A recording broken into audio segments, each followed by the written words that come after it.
ஒரு காலத்தில் அருணோதயா என்ற இராச்சியம் இருந்தது. ஒளி நிறைந்த அந்த நாடு மந்திர சக்தியால் வாழ்ந்தது. ஒளி தரும் அருணோதயா இராச்சியம் சூரியோதயம். கருமேகங்கள் சூழ ஒரு நிழல் சக்தி அரண்மனையை சுற்றிக் கொள்ளுகிறது. ஆனால் ஒருநாள் இருள் எழுந்தது. மாயரா என்ற நிழல் ராணி ஒளியின் இதயத்தை பறித்து விட்டாள். மாயராவின் சாபம் அமாவாசை. ஒரு இளைஞன் வீரர் அரின் ஒளி வாளை எடுத்து புறப்படுகிறார்.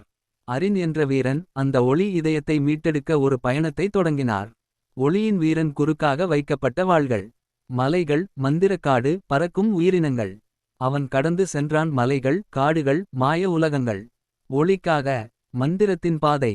மாயரா நிழலில் மிதக்கும் அரண்மனை அரின் எதிர்கொள்கிறான். இருளும் ஒளியும் மோதும் போது ஒரே சக்தி ஜெயிக்கும் நம்பிக்கை. இருளுக்கு எதிரான ஒளி. சீன். ஒளி இதயம் மீண்டும் ஒளிர்கிறது. அருணோதயா மீண்டும் உயிர் பெறுகிறது. அவன் வென்றான். ஒளி திரும்பி வந்தது. அருணோதயா மீண்டும் பிறந்தது. ஒளியின் இதயம் மீண்டும் துடிக்கிறது. செர்ரி பிலாசம் நம்பிக்கை எப்போதும் இருளை வெல்லும்.